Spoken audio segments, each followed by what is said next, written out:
Hi guys, welcome back to my channel. I'm Kayla and today I'm going to be doing a book review on a book that I have been wanting to read for a long time. The first time I ever heard about this book, I was in high school, and I think it was either my junior or my senior year, but I was taking US history, and ever since I heard about it, I wanted to read it. And it's been on my list forever, and I'm only just now, like 10 years later, finally reading it. But I'm really glad I did. The book I'm talking about is The Jungle by Upton Sinclair. A little bit of a glare, that's okay. So this book, The Jungle, was originally published in book form. It was published in 1906.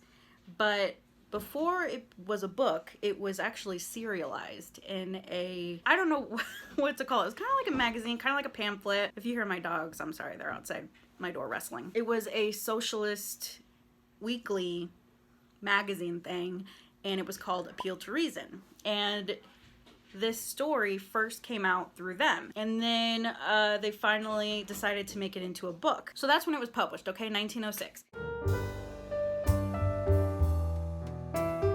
As far as genre goes, this one's a little tricky. On GOODREADS, it says like the genre is classics for sure, which I agree with. It's a classic. Also historical fiction, which I agree with, but also nonfiction, which is weird. This is the first time I've ever really encountered a book where, at least in my mind, it's both fiction and nonfiction.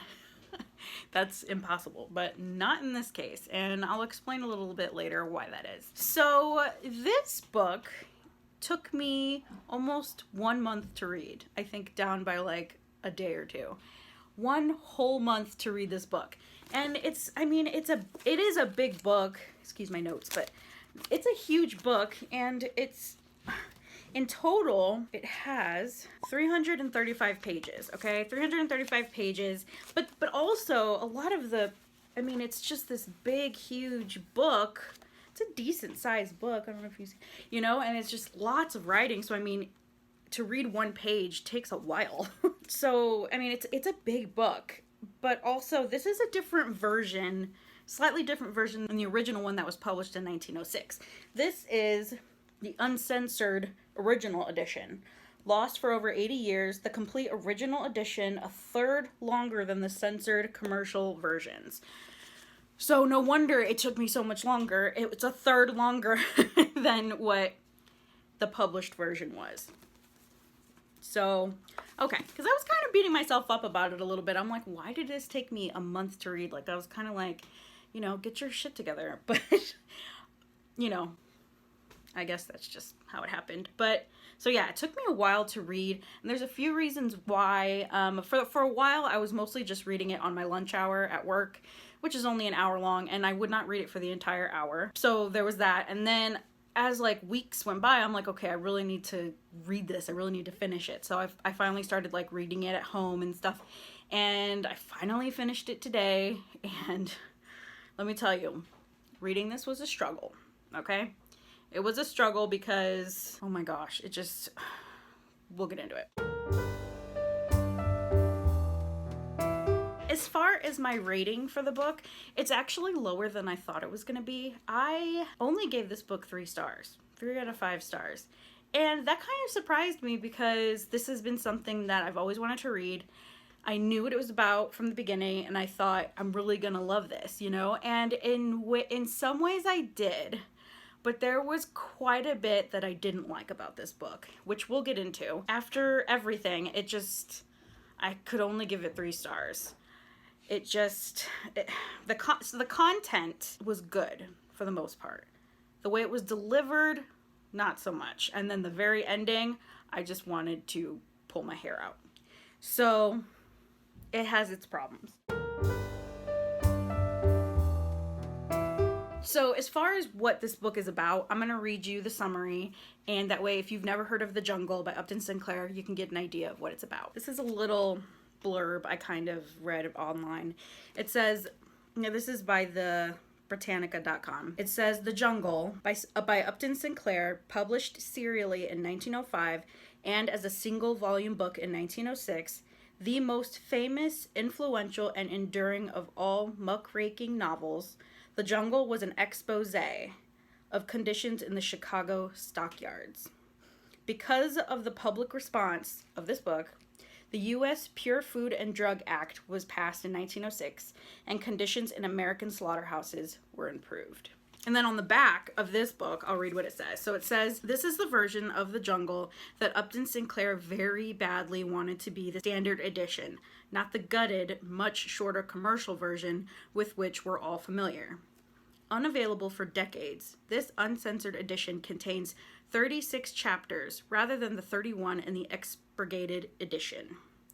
The restored material includes Sinclair's most pointed political commentary and additional shocking scenes from the meatpacking industry. This C-sharp press edition also contains an important new introduction by Kathleen DeGrave that explains exactly what was censored out and the reasons for and the pattern of the cuts that resulted in the common truncated commercial edition. Basically, this book is an expose of what the conditions were like in the meatpacking industry in Chicago in the early 1900s. I'm talking like super late 1800s, early 1900s, 1890s through like the basically 1906. And it's fascinating. And when I first heard about this in high school, I was like, what? Because in my like high school textbook, they explained a few little things of how bad the meatpacking industry was, which I was like, what? It was? I had no idea. I mean, why would I think that? But some of the stuff I heard was disgusting, and it was like shocking, and I was like, what? There's a book out there where this guy somehow finds out all this information and then basically lays their shit bare in a very detailed book. I'm like, well, shit, I'm reading that. That sounds really good. And that's why I wanted to read this so bad. Chicago is not very far from me at all. I go to Chicago all the time. I mean, I have my whole life. It's like a hour and 40-minute drive from here. Go for the day. I've gone many, many times. And so I'm pretty familiar with Chicago. And just to know what it was like in the early 1900s was terrifying and shameful and just horrible. And I mean, but this book was incredible for that reason. So that's why I really wanted to read it. Okay, now, as far as the layout and the format of this book, this is where it gets a little tricky. This is where the whole fiction, nonfiction thing comes into play. Because the way this book is written, it's written like fiction, where we follow a family from Lithuania. They're immigrants. They've just come to America for a better life. And we follow them through their entire journey of first getting to America all the way till the end. Okay, so these names, a lot of names in here are completely fictionalized. So the story is fiction, right? But the content, the meat, if you will, of the story is true. These anecdotes, these incidents, these conditions, these laws and lawbreakers and these incidents, they're all true. These are real things that happened. So that's why it's weird that this book is both fiction and nonfiction.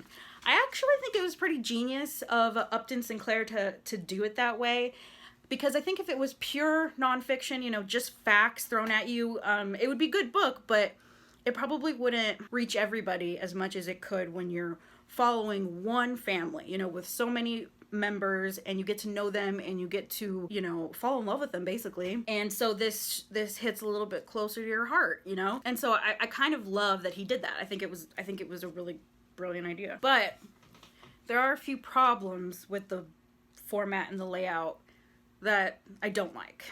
But so for the most part, that's kind of what the book's about, kind of how I felt about it and stuff like that. As far as the kind of people who I think would like this book, a lot of different kinds of people. I mean, because this book does have a lot of very gory, descriptive, horrific scenes of things that happen to people, around people, in the meatpacking industry. I mean, just horrible living conditions, working conditions, and a lot of terrible stuff. So I mean, anybody who's kind of into history in any way, because this is a huge part of history, and granted, this takes place very specifically with the Chicago stockyards, right? The Chicago meatpacking industry. But during this time, this is kind of how it was everywhere. I mean, at least in the USA. All of the meatpacking industries, any of the big industries, period, oil, coal, I mean, any kind of big industry, it was kind of like this, almost exactly. So, I mean, this isn't just really about Chicago. It's about the US in the early 1900s and how horrible it was for immigrants, especially. For people, but for immigrants especially. So it does have a lot of that gory, graphic details, but also a historian, you know? Somebody who likes US history, any kind of history really. This is very, very historical, and if you're interested in about immigrants, you know, if your family immigrated to the US, you know, during this time period, I know this was a huge time period for immigration in the US, and there are a lot of people here in the US right now that they can trace their ancestry to, you know, people during this time. So in many ways, this can hit kind of close to home, you know? I just think a lot of different kinds of people would like this. I also think that people who are into politics. Now, surprisingly enough, this book is a little bit about politics too, but you don't really get that till the very end. God, do you get it to the very end? But even sprinkled throughout, there is this political, socialist overtone or undertone. So if you're into politics, early US politics, this is also a great read for that. So I think these are the kinds of things that I think those kinds of people might like. It was good. I'm glad I read it. I really am. I was surprised. I mean, I really thought at least I was going to give it 4 stars, you know, because I mean, it's a classic. So I knew that the writing was probably going to be a little lengthy, a little, you know, a little bit more, not hard to get through, but just take a little bit more effort to get through. But it was more than that. So we'll get into that. But that's kind of who I think might actually like to read this book. So that's that. So going forward now, there are going to be spoilers. So I'm giving a little spoiler warning. Also, we're going to dive into this. You know, I'm going to read lots of quotes, lots of excerpts, and it's going to get graphic. So if you're queasy or don't want to hear not only graphic things that happen to people, but also really gross things that happen to meat back in the day, you might not want to hear it. And then I'll also be giving spoilers of stuff that happens throughout the book. So if you don't want to hear that stuff, I would suggest turning it off now and going and reading it yourself, because I think you'll like it. It's enduring. So what I liked about the book. So the book, it's complicated for me. The thing I liked the most about it was what it did for people during this time, what it did for history, what it did for the meatpacking industry, what it did for the US. It caused a lot of good. A lot of good came from this book. When it was published in 1906, this caused massive, not hysteria, but a lot of change. So many people had no idea this is what it was like in the meatpacking industry. And let me tell you, if something like this came out today, like, I can picture so many people across the US just as soon as they read this, they just start puking. Because just to know, like, if I lived in this time period and just knowing the way that they treated meat, what they did to meat, I would puke. I'm a meat eater. I love meat, and if I knew that that's the stuff I was consuming, I would just die. And even now, I mean, I know I've heard horror stories about food industries even today in 2020. I know they're a lot better than they used to be, so thank God. But it was horrific, you know, when this all came out, it was a huge deal. But it's actually kind of funny because I didn't know this till later on, but there's a famous quote by Upton Sinclair about this book. So this book, what it really did is it really started the change of the meatpacking industry, you know, health standards in food markets and food industries and stuff like that. And it also brought awareness to terrible working conditions and for everybody, not just immigrants, but immigrants were a huge target of this. So it really helped incite change, which is great. Specifically, in the same year that this book was published, President Roosevelt signed into law 2 acts. The first act was the Meat Inspection Act, and the second one was the Pure Food and Drug Act. And these were huge stepping stones into making our meat industry and our food industry and our working conditions much better than they were. So this book brought a lot of change. So that's kind of the most change that happened. Now, funnily enough, that's not why Upton Sinclair wrote it. Which when I heard that, I was like, it's not? It's not. He has this famous quote. And he actually wrote it. His whole point actually was way more political. It was about the meatpacking industry. Okay? Yes, it was about the immigrants and the horrible working and living conditions. But mostly, what he mostly wrote this for was politics. It was for socialism. He was a socialist, and he wrote this book to further that message, to get people to join his party, he was very passionate about this. When he talked about the book and the effect that it had on people all around the world, but especially in the US, he said, "I aimed at the public's heart, and by accident, I hit it in the stomach." So that's his quote about the book. And he says that for years to come. He says that, he's very proud of his work and everything like that, but he feels like the majority of people who read The Jungle get it wrong. They don't get it the way it was intended. And there's a few reasons for this, actually. Unfortunately, when Upton Sinclair got the book deal, the only way he could get it published was if he heavily cut out almost everything that had to do with socialism. There was something about the time period in the US during that time, and socialism was radically unpopular, except for by the people who were socialists. But there was so much power and control in systems. I mean, it's not like how it is now, where in the US, we are we're democracy. We really control who gets voted into office. And of course there is, schemes and there is corruption. I mean, there's always going to be that, but it was nowhere near the scale it was in the early 1900s. I mean, corruption was insane during that time.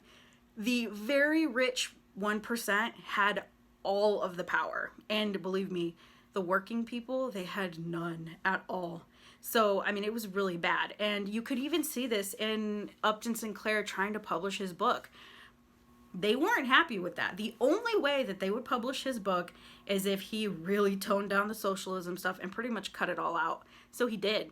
So the last 5 chapters that I have in my full version, that was not printed in the original. And that's kind of a big deal, because that's when you get hit with the socialism stuff, let me tell you. But for the most part, the entire book really is so focused on this family, especially this one man, Jurgis Rudkus. That's how I pronounce his name, okay? He's Lithuanian, and he's kind of like our main character. His whole family is kind of, we go along with them, but Jurgis is really the main guy. And so that's what we get. We see him and his family, how they navigate through the US in Chicago, their working life, their home life, the horrors they, deal with, and that's what the book's about. And then all of a sudden at the end, it's like, boom, socialism, and then it's over. So what I really loved about that was the fact that this was so instrumental in change. It was so instrumental in righting all of those wrongs that were going on in the meatpacking industry and against workers. So that was huge. The other thing I really enjoyed about it, I hate to say this, but it's true, is the goriness. I mean, I like gore. I like details. I like things that shock me. And I'm a true crime reader. I love true crime. So I mean, it's like one of that saying where it's like, a car accident, you can't take your eyes from, but you're grossed out by it. It's exactly like that. It's like watching scary movies. The very bluntness of it, the very graphic, detailed, I enjoyed those parts. Those were the parts that completely lived up to the hype. That's what I thought it was going to be about, and they more than delivered, or Upton more than delivered on that part. The other biggest thing that kind of took me by surprise, I did not expect this at all, but the biggest thing is this book it hit me in a very personal way, surprisingly. My ancestors are not immigrants. They're from this country. You know, they're either Native American or they're from Mexico, which is part of this whole continent. But, so I mean, I didn't really have any real, like, connection to that part of it, but it wasn't until I was actually reading the book that it just hit me in the face about the working conditions. Because I work in HR. I work in human resources. That's my job. That's my everyday job. And human resources, if you don't know what that is, I mean, pretty much every company in the US, I don't know about the world, but every company in the US has a human resources department. It's really for the employees. That's kind of our whole thing. Like, our whole thing is to be there for the employees. So my department, you know, we're kind of in charge of the hiring of people, you know, the posting job applications, looking through job applications, doing all of that paperwork of hiring somebody and, you know, enrolling them in benefits. And we handle discipline, you know, warnings. We also handle when we have to fire people. We handle complaints. Employees will come to us, you know, if they need to change any of their information, whether it be like their address or their phone number or anything, you know, they come to us with their problems. And because of that, I'm very familiar with all of the rules. Because in HR, I mean, in my whole experience of ever getting a job, working, and now working where it's involved in people's jobs, I'm very, very aware of all of the rules and regulations that we have to follow. You know, there are so many, but I never really thought about them that much. I mean, of course I knew that in the past, working conditions were not as great as they are now. I understand that. And I also knew that there were times in history where working conditions were horrific. I understand that. But when I was reading this book, there was so many times where I would come across an incident, a story, an anecdote, and I was just like, oh, this is why. This is why we have that rule. So, I mean, I know all these rules and regulations, but I was like, oh crap. This is why that rule was created. This is why we have to do this in my office. This is why we have to do this in my office. There was just so many examples in this book of things that now we don't allow, of things that now that are against the law. And I don't know what I was thinking, like especially when I first got to work in HR, you know, when I learned about these rules and regulations, they're very logical, right? They're very logical to me. Like, I'm like, okay, yeah, that's a rule. It's kind of like one of those no-brainers, like, you're not supposed to kill people. It's kind of a no-brainer. It's kind of like that. It kind of felt like that. And that's really not true. That the reason why we have all of these specific rules and regulations in HR, in jobs everywhere, is because of shit like this. Because of the horrible things that happened to people while they were trying to work and earn a living. That's why. And it was just insane. Like, I just felt so close to these people and to this industry. You know, it made me feel very, very grateful that I live in the time I live in now. And it makes me very happy to know that, like, someday it gets better, you know, like it's bad for them right now, but I'm in 2020 and we have so many safety laws and you know, humane treatment laws and so many rules and regulations that protect the employee. That is like the whole point. And it was so not like that back in the day. And it just really like slapped me in the face, honestly. And it was wonderful though, because I felt like I was getting a little bit of a history of like HR, of how, of, you know, things I do every day, things that I don't really think about because they're just, it's the rules. This is what you're supposed to do, you know? And it's like reading this was like, this is why this rule is this way and stuff like that. A couple examples of things that are common now that did not exist back then is like discrimination, right? So now, I mean, of course, nothing's perfect. People still discriminate when they hire people, but you're not allowed to, right? And it's way better than it used to be. But there are actually laws and regulations and rules in place that say you cannot discriminate against somebody when you're trying to hire them. So you can't discriminate against somebody and be like, oh, because you're this, this, and this, we're not going to hire you. Or because you're not this, this, and this, we're not going to hire you. You can't do that. So if somebody is a certain skin color, a certain race, if they're old, like you can't be like, sorry, we can't hire you because you're too old. You can't do that. You can't not hire somebody because they're a man or because they're a woman, or, I mean, there is, or, and also like disabilities and stuff like that. Like you cannot do that. And we follow that to a T. I mean, we have to be so careful. Like it is a law.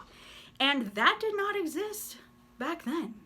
No. I mean, they did whatever they wanted. They didn't care. They were horrible about this. Something else is like OSHA. Okay, if you work anywhere really, and I know a lot of you know about OSHA. Do I know what it stands for? No, but I know it has to do with OSHA has to do with you know, working conditions, safety, I think, more than anything. There are rules and regulations that nobody can break in any workplace. For example, you know, fire exits. There has to be fire exits everywhere. You know, you can't have things blocked, the fire exits. You can get fined for things like that. You're supposed to have fire extinguishers everywhere. People who operate heavy machinery, they have to, depends on what the machinery is, but you have to be certified. You have to have these trainings, you know, and you have to have that paper or whatever. You have to have proof that these people went through these trainings, they learned these things in order for them to operate this dangerous machinery. Gear, right? There's certain gear that you have to wear for safety reasons. That you can't not wear. Like if you're on a construction site, you have to wear a hard hat. Like it's just a no-brainer. A lot of people, some people don't, but you're supposed to. Like you're supposed to. You can get into a lot of trouble, and tons of stuff like that. So you can't have, you know, open-toed shoes in like a plant area or like a warehouse, industrial kind of area. Loose clothing, you know, they can get caught in machines, and you have to wear like protective goggles or certain kinds of vests, or, I mean, there are so many safety precautions in place nowadays that they didn't exist, not at all. And it just blew my mind because then I started thinking about like my job and what we do at my job and all of the rules and regulations that we follow, and it is like these things were non-existent, and it's just horrible. Also, protecting the employee in terms of like that you can't fire someone for no reason just because you want to. You cannot do that. It's illegal. Like you have to have a good reason. It has to be documented, you know, like you cannot just fire somebody. You cannot do that. That protects the employee. You can't retaliate against an employee. So if like there's two employees and one sees the other doing something very wrong and this one goes and tells their supervisor because, I mean, who knows, maybe it could endanger everybody in the place.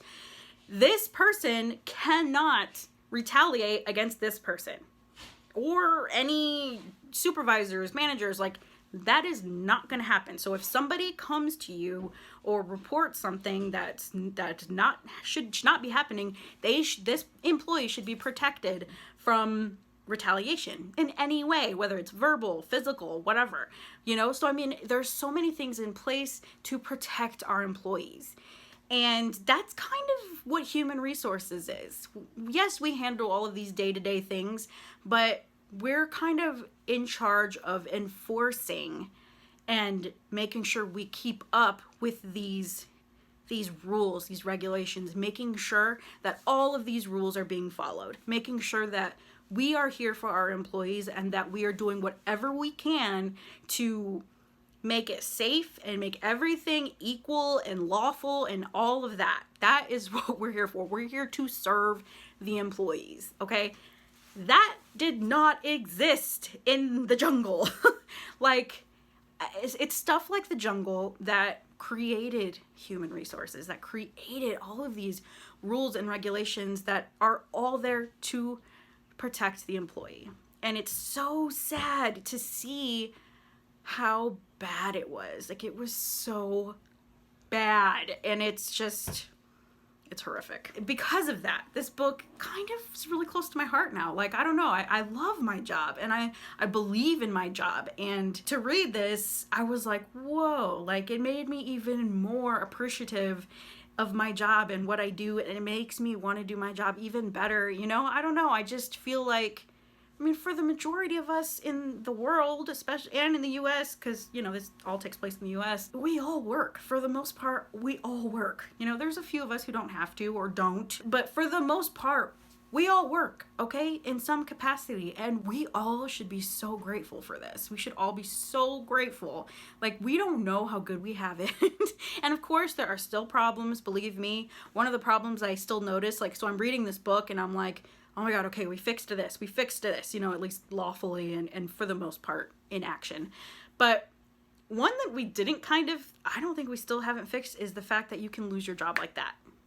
That's still an issue here in the US. I mean, there really isn't a whole lot of protection against people losing their job. I mean, yes, getting fired is one thing, but there are so many times where companies go under and they don't tell anybody and they lose their job.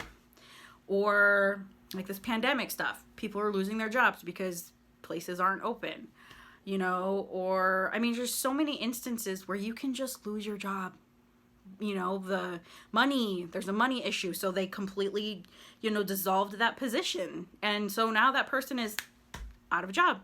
But thank God nowadays we have unemployment. We have more of these social groups and programs, these social programs in place to help people. You know, we have, what do you call it? Like, Social Security, I think is part of that, disability, unemployment. We have all of these like food banks and these homeless shelters and a gazillion other programs that are all about helping people who, you know, have lost their job or whatever. So, I mean, it's not as bad as it was, because back then, I mean, there was like none of that. There might have been a couple of soup kitchens, a couple of homeless shelters, but there was no help for people. If you lost your job, like, you could die. Like, you would literally starve to death or freeze to death. I mean, that happened all the time, and there was no protection for it. So, I mean, it was scary, okay? So, because of that and everything, this book really, really affected me in a great way, I think, after that little speech. Now we've gotten to the point where I want to talk a little bit about the book itself, the story itself of Jurgis, his family, and the conditions itself. I have so many quotes, so many little anecdotes and stories from this book that I want to share and let you know, and just kind of give you a feel of the kinds of things that happened during this time period. And also, I also did a little bit of research, and there's actually a lot of photos that are still around of these conditions during this time. So I'll be kind of pointing them out too as we go along. So that is kind of what we're going to talk about now. So a lot of the little stories and stuff that happened to these people just broke my heart. I mean, it would break your heart too. It was horrible stuff. The things that these immigrants went through and employees, it was just so bad. First off, when I started this book, I was really excited. I was very, very excited about finally reading about this and stuff like that. And in many ways, I was not disappointed. So we'll start with the title of the book, The Jungle. Basically, the reason why it's called The Jungle is it's a metaphor that Upton Sinclair used to describe the packing house district. Yeah, the packing house district, the meat packing industry, this whole lifestyle, it was like a jungle. And this is like a running theme, a running metaphor throughout the book. And it really is, in so many ways, it is like a jungle, because it's very cutthroat. It's very survival of the fittest. A lot of people don't have humanity, because it's not about that. It's like, it's do or die. It's like you either survive or you're gonna die, and so because of that, people did a lot of horrific stuff.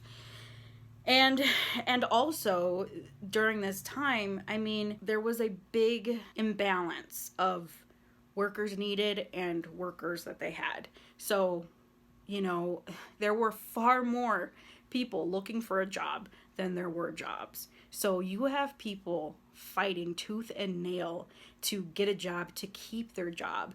And that's why these meatpacking industries and these big shots, the millionaires, billionaires, the people who controlled these industries, that's why they got away with this for so long. That's how they got away with paying people so little, with no benefits. I mean, working them to the bone, to the death, is because they could threaten them and say, oh, you don't like it? Well, there's like 2,000 other people out there who will instantly trade places with you. And so, of course, this person who's working shitty conditions, they're thinking, well, fuck, if I don't have a job, I can't feed myself or my wife or my 5 kids, or, I mean, you'll die. So, I mean, it was very much like these people did not have a choice. So it was bad. So that's kind of this whole jungle theme, you have this feeling of this jungle. And oof, yeah, there's a couple of quotes in here actually about the jungle, or using it. One of the first that I came across is on page 20 of my version. It says, "To the strangers it seemed like a wilderness," and the strangers being the newly arrived immigrants, Jurgis and his family. "To the strangers it seemed like a wilderness, a very jungle, a jungle of houses. It was a jungle too, ruled by strange powers about which they did not understand, full of creatures which preyed upon each other, that were hunting you without rest, tracking you in the daytime, and watching in your path by night.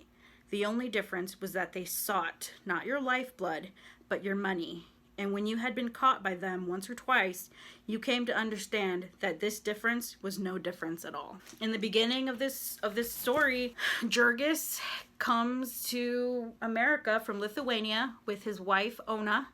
Well, they didn't get married until they got to the U.S., and it was actually a little bit afterwards. But anyways, his wife, Ona, right? Her stepmother, Elżbieta. Elżbieta had 6 children. There was also like a cousin, a grandfather. I mean, it was this family, right? And it was a lot of people. And they all came to America because they heard from their country, they heard that the U.S., that the wages were so much higher there, that the U.S. was all about freedom, and it was all about way better living than what they were living in Lithuania, and higher wages and jobs for everybody. There was this whole fantasy that was fed to them. And that's what they really thought that they were getting themselves into. And so when they first arrived to Chicago, they are actually quite impressed. They're very much taken aback with what they see, because they immediately are like, okay, we need to get jobs, right? So they go to the stockyards, the meatpacking industry, and there's like 2 or 3 huge ones. Okay, so like I'm gonna show you a picture, okay, a couple pictures that just kind of show what it looked like, kind of like the vastness of these stockyards, of these pens, that held all of these animals and cattle and stuff like that to be butchered, and to be meat packed and all this stuff. So I mean, this place was huge. This was nothing like these people had ever seen before. So when they first go to look for a job, they come to these stockyards and stuff, they're immediately offered a tour, right? So pretty much this whole day they walk around and they see it all, right? They see everything. They see these vast pictures, right, of all of these pens, and they see how huge this place is, right? Then they see the efficiency. You know, they go through all of these rooms and they go through all of these, they see the workers working and they see how, you know, the organization, they see how fast they work, they see this insane amount of meat and animals, and I mean, it's huge, it's fast, it's incredible. And the whole time, you know, the tour guide, whoever he is describing and kind of throwing out facts like, you know, this is how many that come in per day. And he shows them like the whole process from beginning to end, how, you know, the animals come in through the train and how they're unloaded and then how they're separated and then how they go up this, like, I don't know, conveyor belt, and then how, you know, how they're stunned and then how they're slaughtered, and how, you know, when everything that they use, you know, they use the bones for this and they use the ribs for this and they use, you know, and there's all these different parts and there's so many different people, there's so many machines. It's just overwhelming. It's incredible, you know, and this family, they're overwhelmed, they're shocked, but like in a good way. They just think they're awestruck, impressed, and they're so excited to be a part of it. They cannot wait. They want to be a part of it. They think it's incredible, you know, and they're excited. So I mean, in the beginning of this book, they're so hopeful. They're so driven. They're hard workers.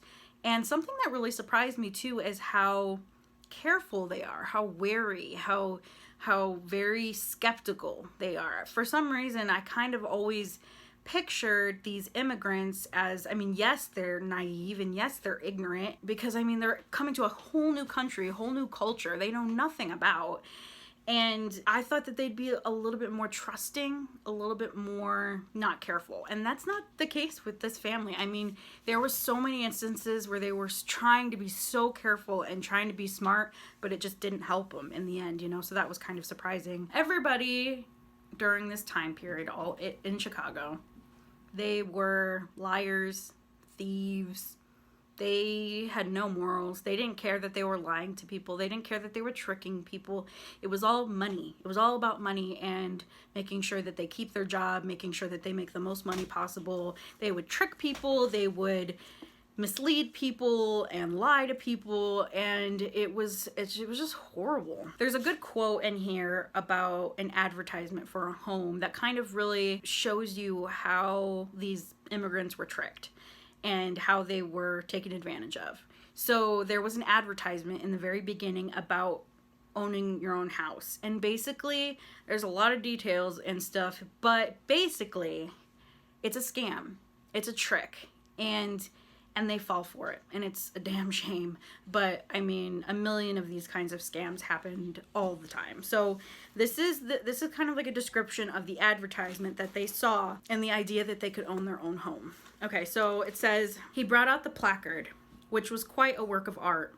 It was nearly 2 feet long, printed on calendared paper, with a selection of colors so bright that they shone even in the moonlight. The center of the placard was occupied by a house, brilliantly painted, new and dazzling. The roof of it was a purple hue and trimmed with gold. The house itself was silvery, and the doors and windows red. It was a 2-story building, with a porch in front and a very fancy scroll work around the edges. It was complete in every tiniest detail, even the doorknob, and there was a hammock on the porch and white lace curtains in the windows. Underneath this, in one corner, was a picture of a husband and wife in a loving embrace. In the opposite corner was a cradle with fluffy curtains drawn over it, and a smiling cherub hovering upon silver-colored wings. For fear that the significance of all this should be lost, there was a label in Polish, Bohemian, Lithuanian, and English that said, Namai, home. Why pay rent? The linguistic circular went on to demand. Why not own your own home? Do you know that you can buy one for less than your rent? We have built thousands of homes which are now occupied by happy families. And then the poster became eloquent, picturing the blissfulness of married life in a house with nothing to pay. It even quoted, "Home, sweet home." This is just an example of the lies that were fed to these people. And it was just, it was all idyllic, you know. They were tricked into everything, and this picture that they painted was always so beautiful and always so easy and always manageable, but it was all a lie, because basically the house, it was falling apart. I mean, it was clearly, like, when they first got the house, right, it was recently painted, right? But actually, if you looked really close, and after living in it for a little while, they noticed that things were falling apart. A lot of the materials used were very cheap and very unstable, and there were holes in the roofs, and things wouldn't work, and it would get infested with vermin, and I mean, just like all these horrible things. And on top of that, you know, they were told, yes, you can afford this, and yes, just sign here, and yes, and at this point, they pretty much only spoke Lithuanian, right? There wasn't real translators, and these people were lying. Like, it's not like how it is today, where you can't lie to people. Some people do, but it's very rare. Like, you cannot lie to people about shit like that. And it happened, and basically, they made them sign their lives away, and there was all these little hidden fees and tricks, and basically they got screwed, and they end up losing their house and all the money that went with it. No protection, you know. So this kind of thing happens in so many ways over and over again throughout the whole book. So that's like about the advertisements, okay? I'm gonna kind of just give you a bunch of quotes and describe what the working conditions were like and what the meat packing conditions were like during this time, okay? So here's a quote. Antanas Rudkos was, I think that was Jurgis's father. Antanas. His name was Antanas, right? So he's kind of describing, like, his job, right? He came home after, like, his first day on the job or whatever, cursing Andersons, which was the meatpacking industry he was working for, with all the power of his soul, for they had set him to cleaning out the traps. And the family sat around and listened in wonder while he told them what that meant. It seemed that he was working in the room where the men prepared the beef for canning. So, like, they would can meat. And the beef had lain in vats full of chemicals, and men with great forks speared it out and dumped it into trucks to be taken to the canning room. When they had speared out all they could reach, they emptied the vat on the floor, and then with shovels scraped up the balance and dumped it into the truck. This floor was filthy with manure tracked in from the streets, and with spit and the accumulated dirt of years. Yet they sent Antanas with his mop, slopping the pickle, it's called pickle, into a hole that connected with a sink, where it was caught and used over again forever. And if that were not enough, there was a trap in the pipe where all the scraps of meat and odds and ends of refuse were caught, and every few days it was the old man's task to clean this out and shovel them into one of the trucks with the rest of the meat. Gross. Unsanitary. Just gross. Okay, so there's that one. Let's talk about another one. All of these were sinister incidents, but none of them were so bad as some that Jurgis saw with his own eyes before long. One curious thing he had noticed the very first day in his profession of shoveler of guts, which was the sharp trick of the floor bosses whenever there chanced to come a slunk, in quotes, a slunk calf. Any man who knows anything about butchering knows that the flesh of a cow that is about to calve or has just calved is not fit for food. So I'm thinking that's like a cow that's pregnant or just gave birth, okay? They're not fit to be butchered for food for whatever reason. A good many of these came every day to the packing houses, and of course, if they had chosen, it would have been an easy matter for the packers to keep them till they were fit for food. You know, put them in a different pen, wait till they, I don't know, enough time goes by, and then butcher them. But for the saving of time and fodder, it was the law that cows of that sort came along with the others, and whoever noticed it would tell the boss, and the boss would start up a conversation with the government inspector, and the two would stroll away. So in a trice, the carcass of the cow would be cleaned out, and the entrails have vanished. It was Jurgis's task to slide them into the trap, calves and all. And on the floor below, they took out these slunk calves and used even the skins of them.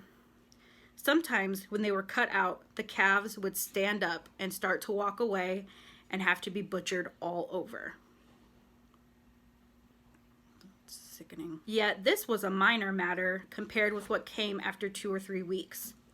One day, a man slipped and hurt his leg, and that afternoon, when the last of the cattle had been disposed of and the men were leaving, Jurgis was ordered to remain and do some special work, which this injured man had usually done. And so for the first time in his life, Jurgis was the participant in a crime. It was late, almost dark, and the government inspectors had all gone, and there were only a dozen or two of men on the floor. That day, they had killed about 4,000 cattle, and these cattle had come in freight trains from far states, and some of them had got hurt. There were some with broken legs, some with gored sides. There were some that had died from what cause no one could say, and they were all to be disposed of here in darkness and silence. Downers, the men called them, and Anderson and Company had a special elevator upon which they were raised to the killing floor, where the gang proceeded to handle them with an air of business-like nonchalance, which said plainer than any words that it was a matter of everyday routine. It took a couple of hours to get them out of the way, and in the end, Jurgis saw them go into the chilling rooms with the rest of the meat. For this work, he was paid double time, and understood full well what that meant.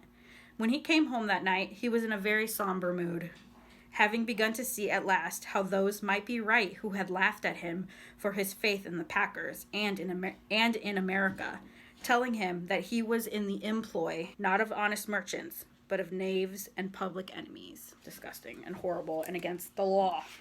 Interestingly enough, during this time, there was actually some child labor laws. They weren't really enforced, but technically I think you had to be at least 14 years old to work. But there were so many instances where families could not afford this and they had to have their children work. So there were so many times that children lied about their ages in order to work. There were some kids who were like 10 pretending they were 14, or even like 9, 11. I mean, this happened a lot. So there was child labor, okay? This is an incident, this is a description of one of, I think, Maricha's children or Elizbieta's children. I can't remember which one, but I think his name is it Stannislaus? Yeah, Stanislaus, okay? He's a kid. Oh no, you had to be 16. I'm sorry, not 14. You had to be 16, which, I mean, come on. But he was actually only 13.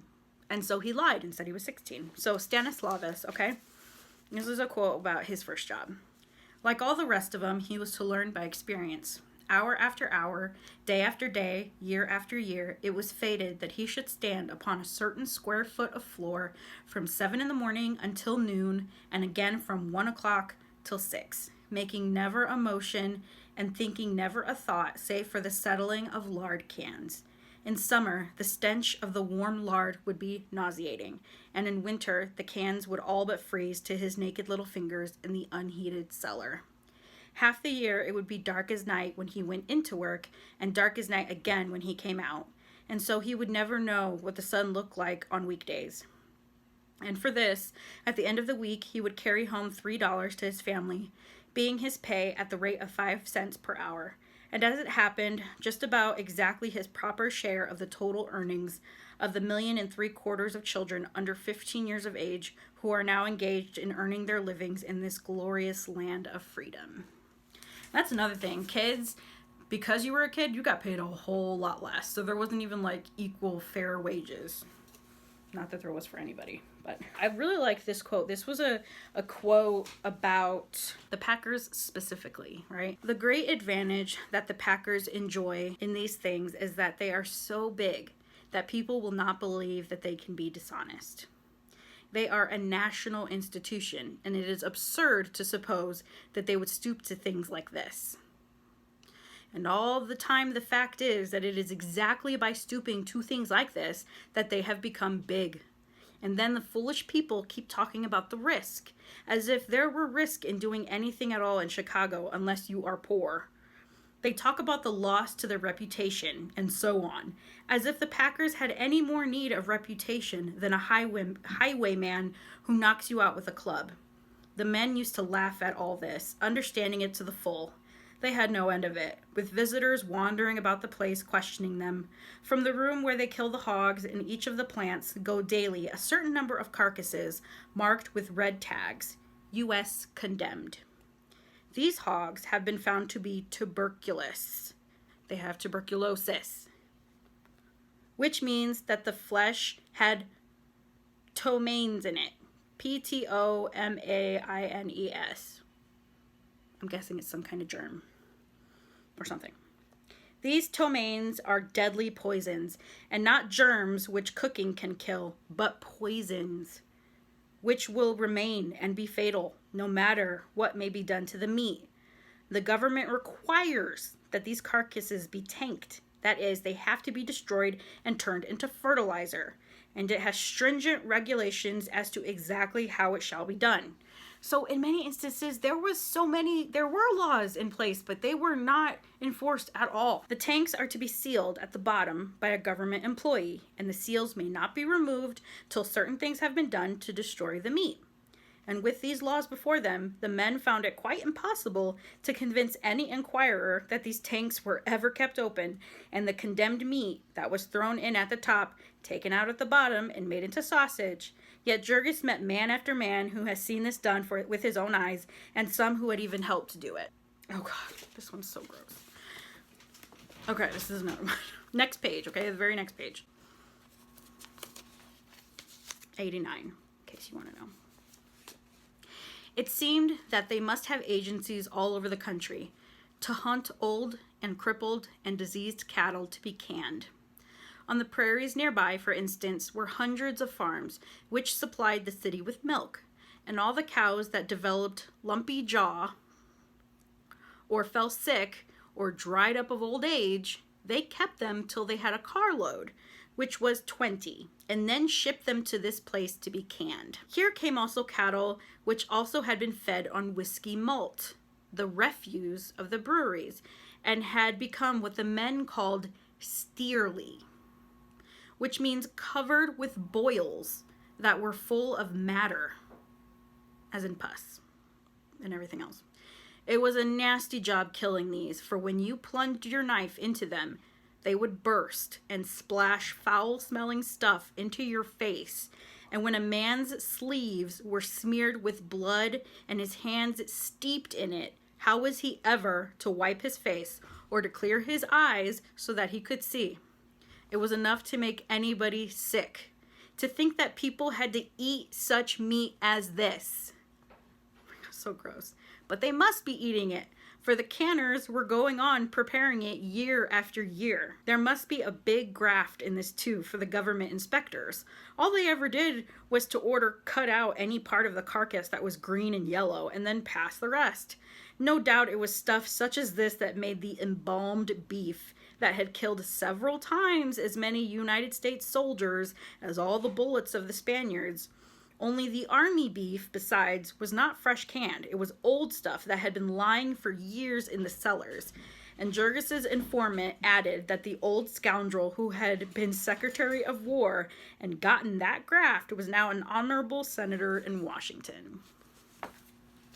So that was just some disgusting shit, right? The next thing I'm going to read you is a little bit about the kinds of injuries and harm that could come to these workers. So that was another big part of this, was that this work was dangerous, and a lot of it was because there was no safety measures taken, but the job itself is dangerous, and you were certain to be injured. I mean, it would be a miracle if you worked a few years at these places and not get injured. I mean, it's almost a guarantee, okay? So these are some of the things that happen to these people, okay? Of the butchers and floormen, the beef boners and trimmers, and all those who used knives, you could scarcely find a person who had the use of his thumb. Time and time again, the base of it had been slashed till it was a mere lump of flesh against which the man pressed the knife to hold it. The hands of these men would be crisscrossed with cuts until you could no longer pretend to count them or to trace them. They would have no nails. They had worn them off pulling hides. Their knuckles were swollen so that their fingers spread out like a fan. There were men who worked in the cooking rooms in the midst of steam and sickening odors by artificial light. In these rooms, the germs of tuberculosis might live for 2 years, but the supply is renewed every hour. There were those who worked in the chilling rooms, whose special disease was rheumatism. The time limit that a man could work in the chilling rooms was said to be 5 years. There were the wool pluckers, whose hands went to pieces even sooner than the hands of the picklemen. The pelts of the sheep had to be painted with acid to loosen the wool. And then the pluckers had to pull out this wool with their bare hands till the acid had eaten their fingers off. There were those who made the tins for the canned meat, and their hands too were a maze of cuts, and any cut might cause blood poisoning because everything was so gross and dirty. Some worked at the stamping machines, and it was very seldom that one could work long at the pace that was set and not give out and forget himself and have a part of his hands chopped off. There were the hoisters, as they were called, whose task it was to press the lever which lifted the dead cattle off of the floor. They ran along upon a rafter. Peering down through the damp and the steam, Old Man Anderson's architects had not built the killing room for the convenience of these hoisters. And so every few feet they would have to stoop under a beam, say 4 feet above the one they ran on. This got them into the habit of stooping, so that in a few years they would be walking like chimpanzees. No man who worked as a hoister had ever been known to reach the age of 50 years. Worst of any, however, were the fertilizer men and those who served in the rendering rooms. These could not be shown to the visitor, for the odor of the fertilizer men would scare any ordinary visitor at 100 yards. And as for the other men who worked in the tank rooms full of steam and in which there were open vats upon a level with the floor, their peculiar trouble was that they fell into the vats. And when they were fished out, there was never enough of them left to be worth exhibiting. Sometimes they would be overlooked for days, till all but the bones of them had gone out to the world as Anderson's pure leaf lard. So there were workers who would fall into these vats, boiling vats, and either they'd be fished out or they wouldn't, and their remains were made into lard along with whatever else was in there. Can you imagine? Like, this stuff happened. It is disgusting. See, this is what I mean. This is the horrible shit. And you know what's funny? The first half of this book, when I was reading this, there was a lot of times where I was like, Upton Sinclair, you're exaggerating. I was like, I think he's exaggerating. I think he's embellishing a little, because I'm like, there's no way that this is real, right? There's no way that it was this bad. Like, there were times, like, I can't tell you how many times I was like, fuck. I'm like, it kind of feels like this guy is kind of, fluffing it up a bit, making it sound a little worse than it actually was. But it's not. Like, this is the truth. This really happened. All of these things. So that socialist, magazine that originally published The Jungle, they actually sent Upton Sinclair undercover to these meatpacking industries in Chicago for 7 weeks. And that's how he ended up writing this. So not only did Upton Sinclair see all of this, but he heard all of this too. He talked to so many people. All of these stories are true. And that's the other thing too, is I was like, because I was struggling. I was like, man, sometimes I feel like he's kind of exaggerating. He's embellishing. But when I really think about it, I don't think he was, because it's like that thing, fact is stranger than fiction. Like, if you had wrote this as a book and been like, here, publisher, they'd laugh in your face and they'd be like, there's no way this is true. No one's gonna believe this. But it's true. It's true. Which is horrific. Oh my god. This is probably one of the worst ones I read. Prepare yourself. One of the women, an unmarried girl, because I don't know if you knew this, but men and women would work in these places, okay? Both men and women. One of the women, an unmarried girl, who had been coming day after day when she ought not to have come because she was pregnant, crept away at last into a dark passage and gave birth to a baby boy. And not knowing what to do with him, and in terror of losing her place, she crept up to the floor above and dropped him into one of the carts full of beef that was all ready for the cooking vats. It was by the merest chance that someone heard the baby cry just as the cart was in the act of being dumped. They took this woman to the hospital, What became of her after that, no one ever knew. So, I mean, you couldn't lose your job. And this woman who was unmarried, all by herself, pregnant, there's a certain time at this point you were allowed to have maternity leave. It's not anything it is today, but they had some time.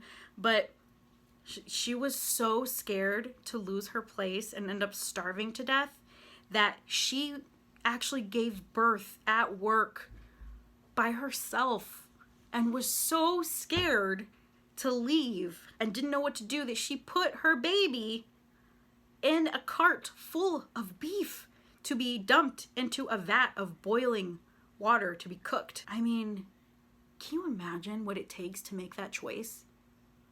The fear, oh my God. Like that one hit me. I was like, oh my God, oh my God, oh my God. And am I judging this woman? No, I'm not. But holy shit, right? Oh my God. Okay, and then here's another thing. So one of the first things I kind of noticed about this book that I didn't like so much was that there were a couple of times where the book would compare the things that these immigrants and workers were going through to that of slavery. And it wasn't, I mean, it's one thing to compare something, but almost each time it was kind of comparing the situations, but also kind of saying that these people had it worse. And that just rubbed me the wrong way from the very beginning. I was like, like you don't, I mean, this was written in 1906 or published in 1906. Okay, so when it comes to things like this, I always take things like that into consideration. I take into consideration the time period, what was acceptable, what was not acceptable, even though that doesn't make it right or wrong, you know? But, so I mean, I knew that there were going to be some terms used that are no longer okay to use and stuff like that. But this rubbed me the wrong way. And I was kind of confused because when I read this, I was like, is this Jurgis saying this or is this Upton Sinclair saying this? Okay, so I'll read you a quote. And I just noticed that he did this every now and then, and I didn't like the way he did it. So this is one of them. Here was a population, low class and mostly foreign, hanging always on the verge of starvation, and dependent for its opportunities of life upon the whim of men every bit as brutal and unscrupulous as the old-time slave drivers. Under such circumstances, immorality was exactly as inevitable, and as prevalent as it was under the system of chattel slavery. Things that were quite unspeakable went on there in the packing houses all the time, and were taken for granted by everybody, only they did not show, as in old slavery times, because there was no difference in color between master and slave. So I'm like, I don't know if I like the fact that he kind of was comparing it to the specific slavery in the US. And I didn't like that he's saying, like, you know, unspeakable things went on there, which was true for here and also for slaves, okay? But they're saying in this case, they did not show. Like, people didn't see these things happen. Not like you could see in slave times. And I'm thinking, well, isn't that worse? I mean, he's making it sound like this is worse than what the slaves went through, which I don't agree with that. I mean, both instances are very bad, but you can't compare that. I mean, I'm not going to get into that because we could go on and on and on, but personally, I don't think he needed to do that. I understand how bad this is. He didn't need to compare. I don't know. I didn't like it. I didn't agree with it. But I'm like, isn't it worse? I mean, the fact that everyone saw and knew about these horrible things that were going on with slaves and still nobody did anything. That's bad. It's all bad. Okay, all around, all of this is bad. So there was that instance, and then there was another one. In addition to that, right, there was also a few times throughout the book where I kept getting these like little vibes of racism, and I didn't like it because, again, I was like, is this Jurgis or is this Upton Sinclair? It was confusing me because I'm like, somebody who is so passionate about this, right, and who's writing something so good, which is about, you know, showing people the horrible things that these people were going through, these immigrants, these people of other nationalities and stuff like that, and the horrible working conditions. I mean, this guy sounds like a great guy, right? Well, then why am I getting racist undertones here. Like, I don't like that. I was confused, right? So I'm thinking, well, maybe it's Jurgis, you know? I mean, all kinds of races were racist against other races, and they still are today, but I was confused, right? Okay, so this is kind of an instance. So at one point in the book, the workers at these plants, at these packing industries, they go on a strike, right? So they're standing up for themselves because the shit is bad, right?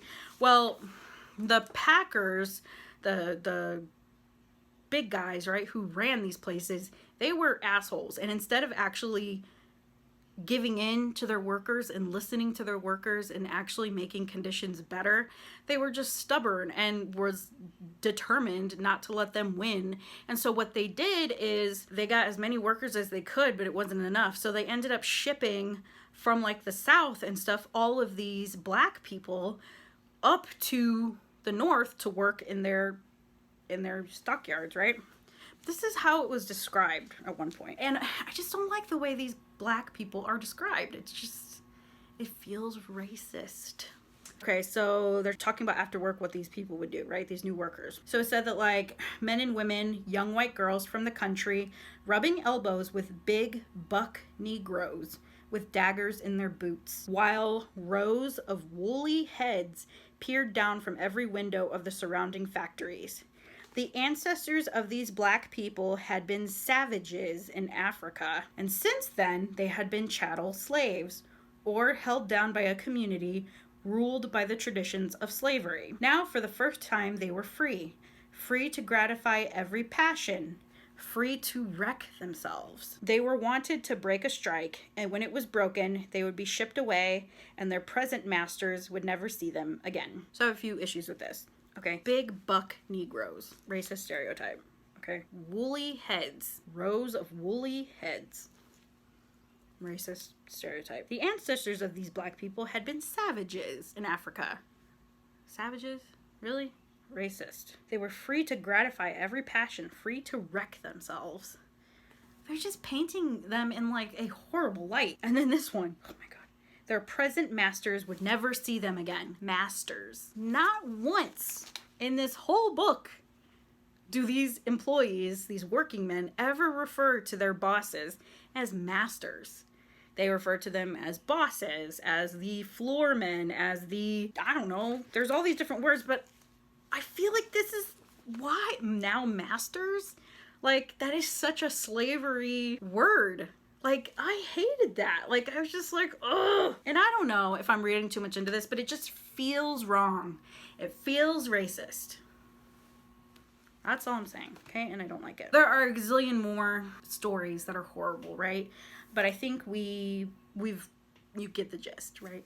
So now I'm going to kind of quickly tell you what happens with the story itself. So you know a little bit, right? Like the beginning, how Jurgis and his family, they came to America. They all worked a little bit hard and they all found jobs, right? All different kinds of jobs. And they bought this house, but not really, because they were scammed. But it was a slow thing that they started to realize that, you know, this isn't what it was all cracked up to be. This is not what they were thinking it was going to be.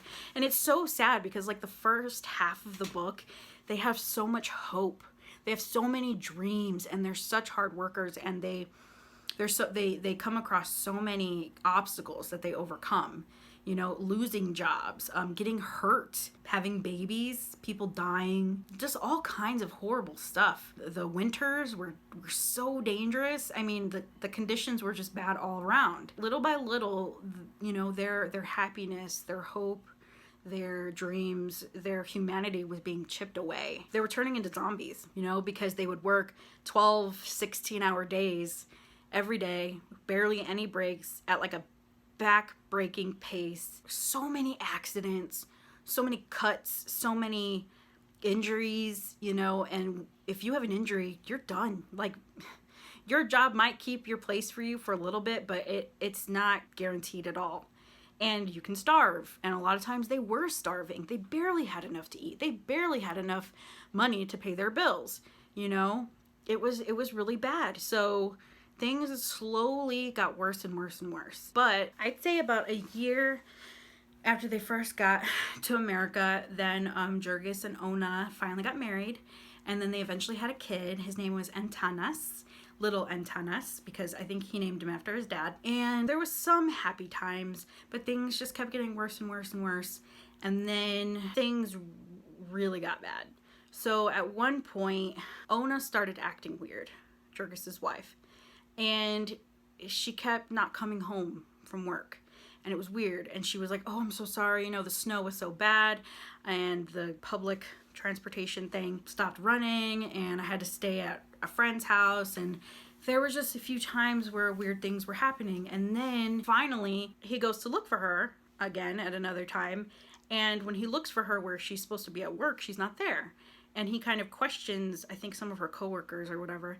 And they kind of look at him weird and kind of like say something kind of weird, and he's like, something's wrong, right? So finally when he goes and she's home, she comes home or whatever, he finds her, he confronts her, and he's like, why are you lying to me? You know, well, because he went to that friend's house and was like, is she here, you know, like she was the other night? And they're like, what are you talking about? She was never here.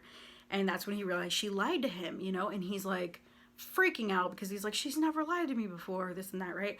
He ends up confronting her, and it was terrible and so emotional. And basically she spits it out that she was basically raped over and over again by her boss, and he made her do that, you know, and he threatened her and said, if you don't, you know, have relations with me, you're not gonna have a job and you're gonna starve and this and that. And she was terrified, you know.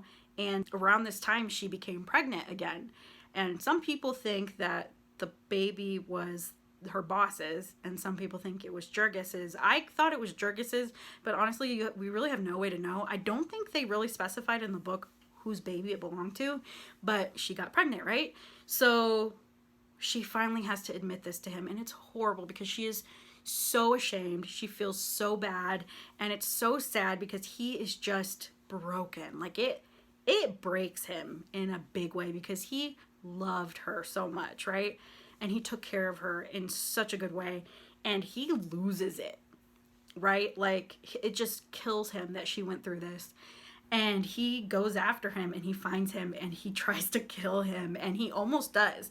And this is when shit gets bad, because he ends up getting arrested for this, and he ends up getting thrown in jail, and he's in jail for over a month. It might have been a couple months. It was a long time, okay? And he was the major breadwinner. Because this happened, he lost his job, she lost her job, and he had no way to get to her. And it was just awful because there was a huge chance that her, the unborn baby, and their family were gonna starve, okay? So it was just horrible, right? Finally, when his time is up, he gets out, right? He goes home to find them, only to find that another family was living in that house. Now that house is repainted all over again, and it looks so nice. And the family that's living there, they're like, you've got to be mistaken because no one's lived in this house before. It's brand new. And so you're like, okay, these people were duped too. But Jurgis realizes that they couldn't pay their bills and they were kicked out of their house. So they lost their house that they never really even owned. So he searches for a while, but he finally finds them, okay? And horrible conditions, of course. But when he finds them, he finds out that it's been bad for them all. They've basically been starving. Ona is upstairs in the middle of giving birth to the baby, okay? And the baby is coming too soon.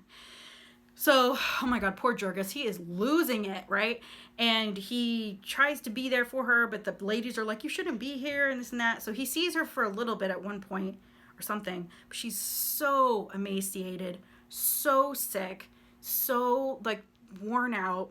He convinces everybody to give him some money, so he goes out and gets like a woman doctor kind of, or like a woman that helps birth babies, and brings her and all this shit. And like a whole day goes by and stuff like that, and she's in horrible pain. There's blood everywhere. But when he finally comes back in the morning or something like that, he's thinking like the baby should be born by now, and it's not. And the lady basically says, I tried everything I could. You're gonna lose them both. And he just loses it. You know, he goes upstairs and she's laying there on the ground and there's blood everywhere. And I don't even think she had the baby yet. I think it's still in her belly. And she's so out of it. And he holds her hand and he's looking in her eyes, and for a second there's like recognition in her eyes that she sees that it's Jurgis, you know, and then she dies. She dies. And he just falls apart, okay? For a little bit. It was so sad. The baby didn't make it either, okay? But like he still has his other child, Antanas, and he loves his child. And he's broken for a little bit, but then the rest of his family are like, you have to keep it together for him, right? Like he needs his dad. And so he does, you know, he picks himself up by his bootstraps, gets another job, and he's working hard and trying to make things okay, right? Antanas is keeping him alive. But shortly after that, he comes home from work one day and he sees that something's wrong, and he's like, what's wrong? What happened? And he found out that his child, I think Antanas was like 3 or something, he died. And he's like, how did he die? He drowned in mud outside of their house. So like the sidewalks in these like neighborhoods, they were made out of wood, but there was like a huge drop off of the sidewalk into like the street, but there were so many potholes and barely a street that when it rained or snowed, I mean, these things would fill up with water and mud and slush and stuff. And when he was outside playing, he fell in and drowned. And that is what really broke Jurgis. Completely broke him. He lost it. And went crazy for a little bit, because then he just left, which is sad. He left the rest of his family members. He felt like he didn't have any other reason to be there, and he just kept walking and kept walking, and I think he was going south, and he ends up becoming like a hobo, a tramp as they call him, where he would walk, you know, in the country, in these fields, and it's beautiful out, and he would, you know, ask for food from these farmers, and sometimes he would just bathe in the rivers, and he would lay in the grass in the sunlight, and he would eat apples off trees, and just he had no one else to take care of. He had no responsibilities. He could not take it there anymore, and he was like this for like a year or something like that. But then a bunch of other stuff happens. I mean, he ends up going back, he ends up trying to get a job, ends up losing it, ends up working with like a bunch of like thieves, and he ends up like stealing and being involved in like stealing and like illegal stuff, and then he's involved in politics and like making money but like illegally, and he just goes through a lot, you know. And then in the very end is when things get bad again, because he ends up seeing that guy again. He ends up seeing the guy who took advantage of his wife and raped his wife and all this stuff, and every time he sees this guy, he just fucking loses it, and he lost it, and he attacked him again, okay? And then he ends up going to jail again, and he loses his job that he had and whatever he had going for him, you know, and he's down and out again. And this is when he finally decides to seek out his family again. And he finds Marija. He finds out that he's been afraid, you know, he was afraid. He felt guilty for leaving them, and he was afraid of what they were going to say, you know. And when he found Marija, he found that she was living in a brothel. She became a prostitute in order to survive, and Elizbieta and her children, they were living off of whatever money that Marija could make. And of course Jurgis felt so bad and guilty and stuff like that, but Marija's like, don't feel guilty, you know, like this is the way it is, and no one blames you, you know, and all this stuff. And then, so I mean, and at this time Jurgis is homeless, he has no job. He ends up filtering in and out of these political speeches and stuff like that. And this is the part of the book that lost me, okay? And this is part of the book, this is the part, I guess, where was not a part of the original release of the book. It's because this part is all politics. Like, all politics. And it was so hard for me to get through. Like, the last 50 pages of this book was the hardest thing I've ever had to get through, because of the way it's written, because of the fact that I don't like politics. I mean, I admit very surface, but this was deep politics, and it was so boring. It was so mind-numbing, and I just couldn't handle it. But I was like, oh my god, I'm so close. I need to finish this. I kept falling asleep. I kept getting real frustrated. It was hard. It was so hard for me to finish, and it was my least favorite part of the book. Oh my god. Basically, Jurgis discovers socialism, and it like frees him emotionally, and he becomes all about socialism and being a part of the movement, and things get a little better for him, and he's fighting for socialism and all this stuff. And then at the very end, he ends up seeing Connor again, and this time he doesn't attack Connor is the boss that took advantage of his wife, who raped his wife. His name's Connor. He sees Connor again, and this is the third time. This time he doesn't go to attack Connor, which is actually very surprising. He actually runs away because he's wanted for attacking Connor the second time. And he's been avoiding the police, and so as soon as Connor sees him, Connor is also very well high connected, ends up throwing him in jail. But there was this big success because Jurgis was involved in this big election. You know, they're trying the socialism election, whatever, and it was a success.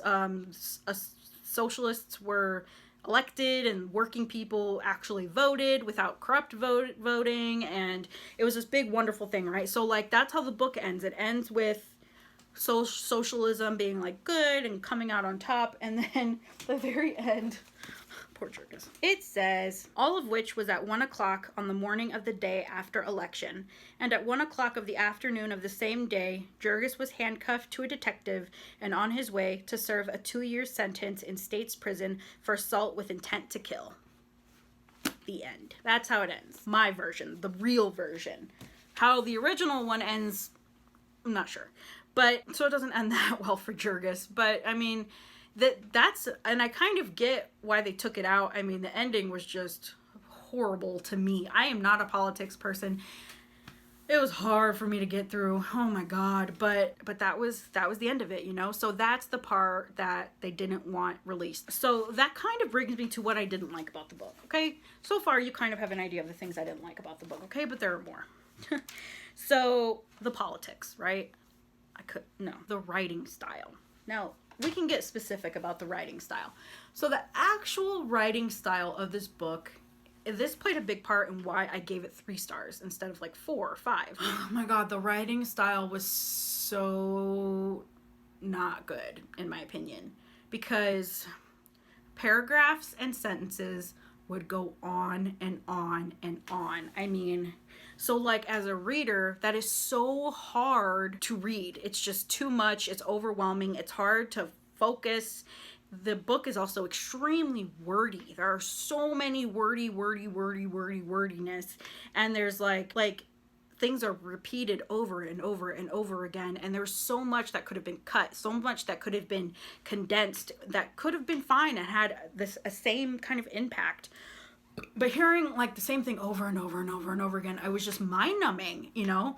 So there's that. Also, I mean, Upton Sinclair, he was well educated. He went to Columbia. He was a very smart man. But this book, there's so many times throughout this book where the vocabulary is so like advanced.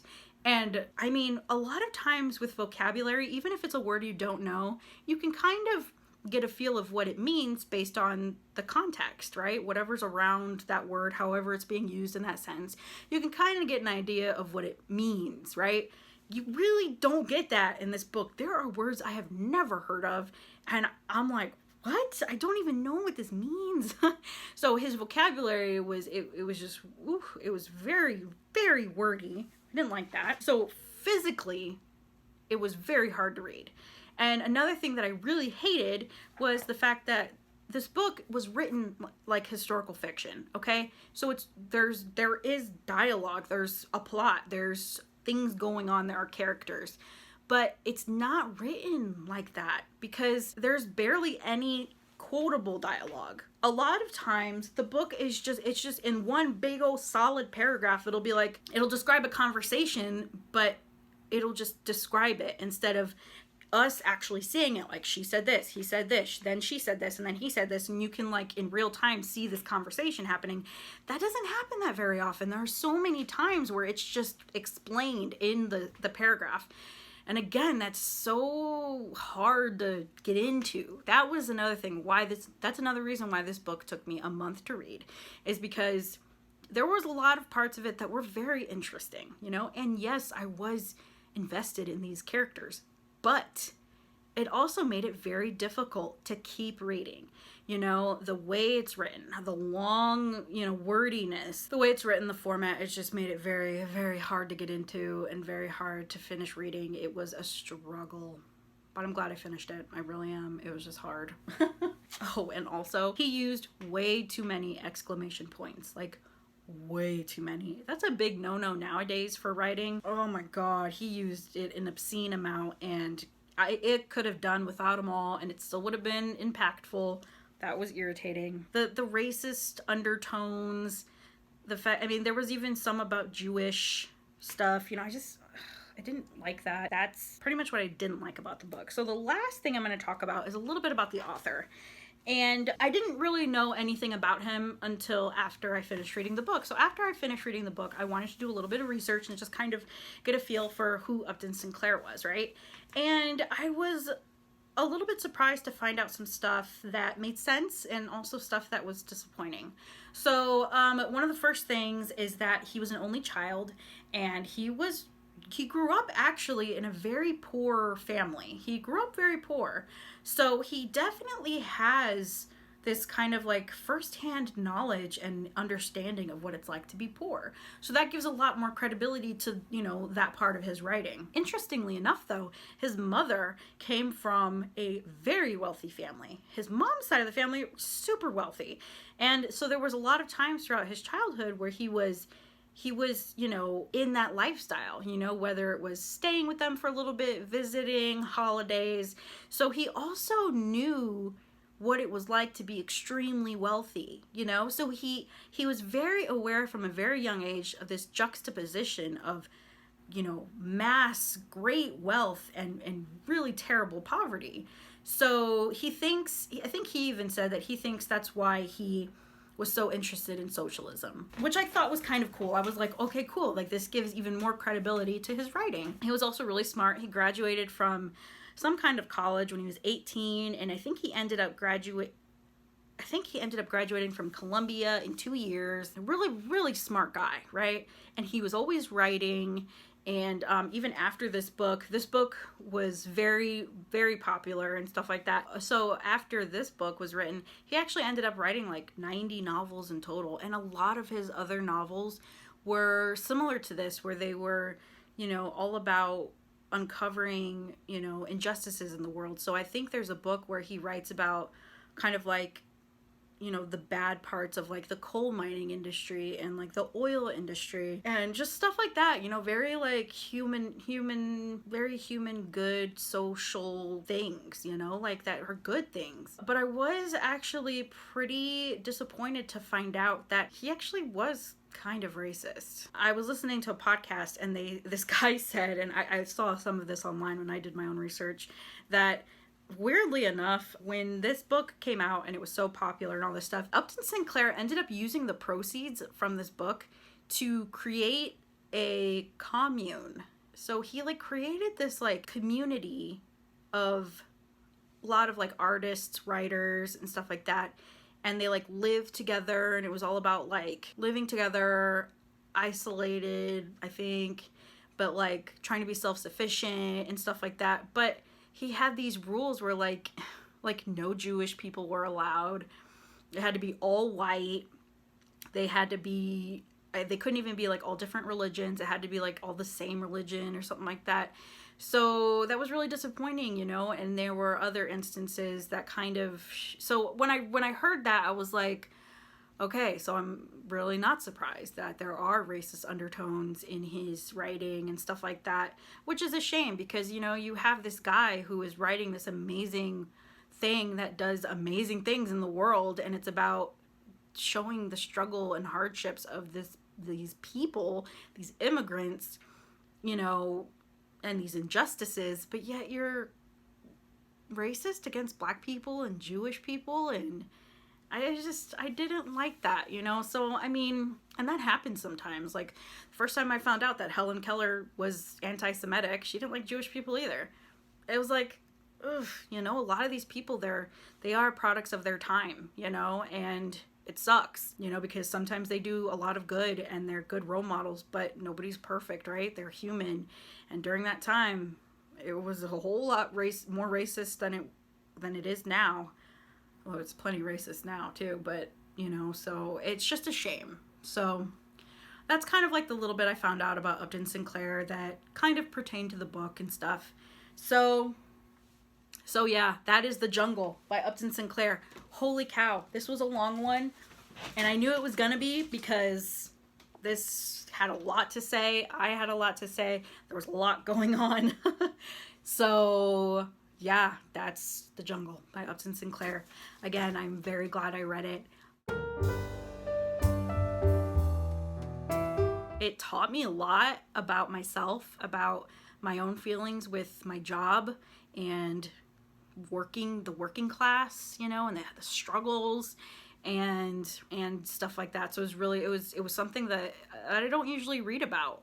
So I was very glad to read it and kind of get this whole new perspective. And sometimes that's one of the greatest things about reading, is that if you step out of your comfort zone and if you read things that you don't usually read, you can be surprised and you can learn some great things and discover great things. And that's kind of what this book did for me. So yeah, so please, let's talk about it. If you've read this, tell me what you thought. Did you like it? Did you hate it? You know, what did you like? What did you hate? Anything about it, anything I've said. I would love to talk to somebody about this book. So I hope you guys enjoyed this video. If you did, please like and subscribe, and I will see you guys next time.